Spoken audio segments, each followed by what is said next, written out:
According to the U.S. Bureau of Labor Statistics, in July 2023, there were 6.9 million workers, about 4.3% of all employed Americans, whose job was classified as contingent, meaning they had no expectation that it would last.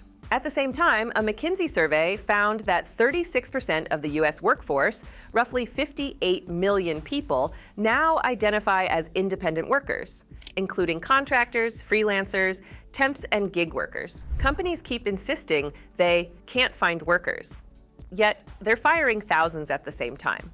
Behind the layoffs, talent shortages, and complaints about nobody wanting to work, a deeper shift is unfolding. One that's quietly rewriting how millions earn a living. It's a strange contradiction that reveals a hidden side of corporate America. 200,000 and counting. That's the number of tech workers who've been fired this season. Layoffs at Google is costing the company more than its culture. The tech giant spent almost $3 billion in severance and related packages after 12,000 employees were laid off in the last year. The past few years have exposed something companies hoped no one would question. On one hand, they're announcing mass layoffs like it's an everyday routine. Thousands of employees let go in a single press release. Whole departments erased overnight.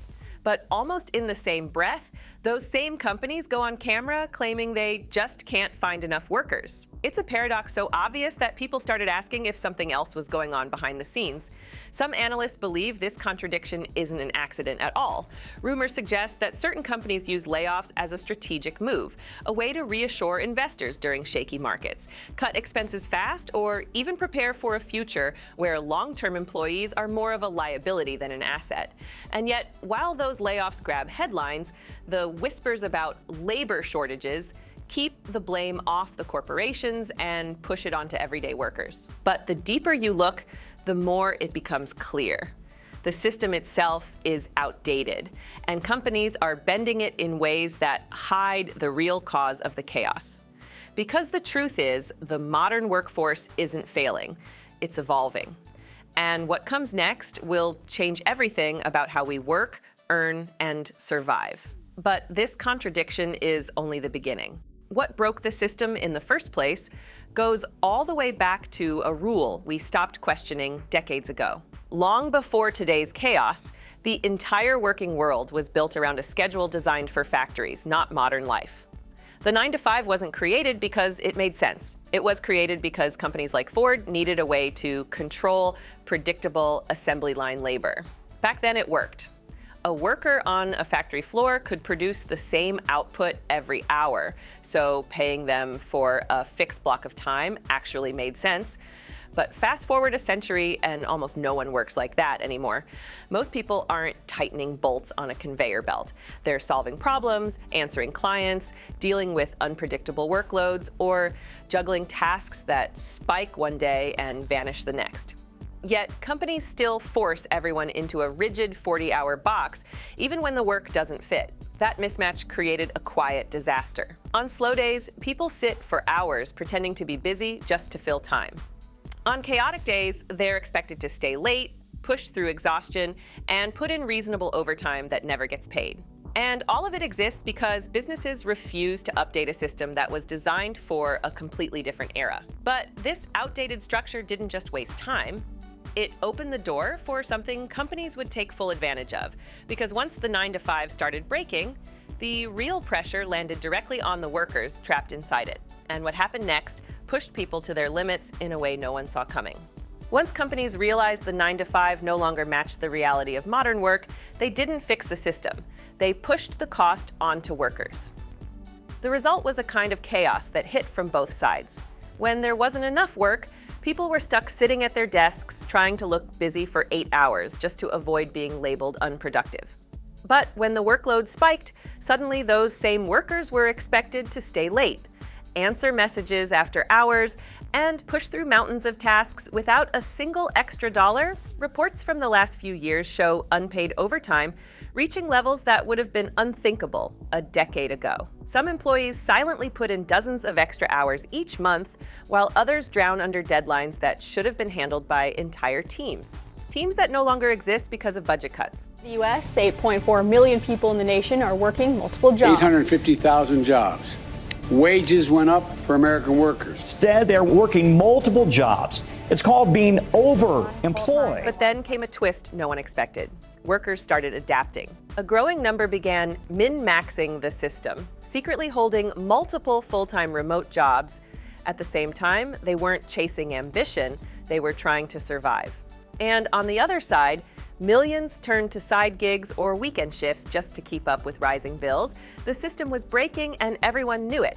But instead of restructuring the work week or hiring more staff, companies made a different move. One that would reshape the entire job market and turn traditional employment on its head. What came next wasn't a fix. It was a complete shift in how labor works. And it started with the rise of an entirely new type of workforce. As the traditional work model started cracking, companies found a loophole that gave them everything they wanted: gig workers and private contractors. Once that door opened, the shift happened faster than anyone expected. Gig apps exploded first. Suddenly, anyone with a phone and a bike could start earning money within an hour. No interviews, no resumes, no waiting weeks for a manager who might ghost them anyway. For millions stuck in low-wage jobs, that freedom felt like a lifeline. Work whenever you want, stack apps, grind for extra cash on your own terms. It wasn't perfect, but at least you controlled the clock. Then higher skilled workers followed. Developers, designers, nurses, consultants. Many realized they could make more selling their skills directly instead of staying tied to a permanent role. And businesses loved it. Paying someone only when you need them is far cheaper than keeping a full-time employee with benefits. And some corporations even shifted to contract labor to avoid long-term obligations. Soon, massive tech companies joined in, with contractors quietly outnumbering employees. And cutting them didn't count as layoffs, letting firms slash costs without spooking investors. It looked like a win-win, until the hidden costs of that freedom became impossible to ignore, especially for anyone trying to turn flexibility into stability.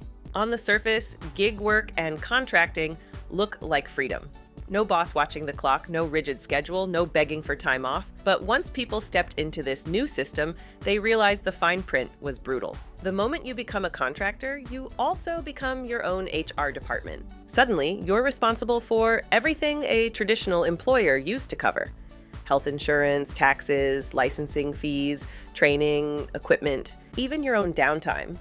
Those costs stack up fast, and many discovered that the higher pay they expected disappeared the moment reality hit their bank account. For gig workers, it's even harsher. Private health insurance can be so expensive that many skip it entirely. Delivery drivers racing through late-night traffic often can't afford the protection they actually need. And when something goes wrong, the platforms they work for don't step in, because legally, they aren't employees. Meanwhile, companies save millions by avoiding benefits, severance, retirement plans, and long-term commitments. If they need to cut costs, they simply stop assigning work. No layoffs, no headlines, no responsibility. Some reports say this shift wasn't accidental. It was the goal: a cheaper, replaceable workforce.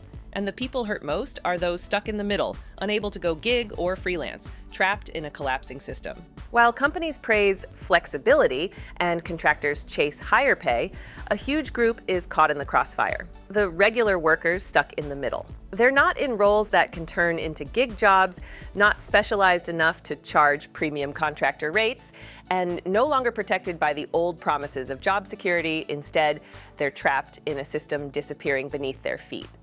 To keep operating, many companies now rely on staffing agencies, middlemen who technically employ the workers but offer none of the stability of a real job.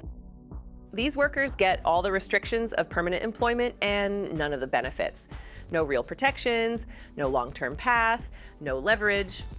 And it gets worse. If contractors file for unemployment or claim they were treated like employees, companies face massive penalties. To avoid that, businesses distance themselves even more, pushing people through agencies that take a cut and eliminate any chance of being hired full-time. The result is a growing workforce stuck in limbo, essential enough to keep, yet too expensive to employ directly. Expected to act like loyal staff, treated like temporary labor. For millions, this collapse of traditional work isn't theoretical, it's daily life. And the system replacing it is built to protect companies, not people. The collapse of the 9-to-5 didn't happen overnight. It's been unraveling quietly for years, and now the cracks are impossible to ignore. What once formed the backbone of the American workforce is becoming a relic. Businesses have realized that maintaining a large full-time staff is expensive and risky, while contractors, gig workers, and automated systems cost less, scale faster, and come with none of the long-term obligations traditional employees depended on. Some experts think this shift is intentional. Rumors suggest major corporations are preparing for a future where permanent employees are rare, replaced by labor hired only when needed. No pensions, no long-term benefits, no real stability.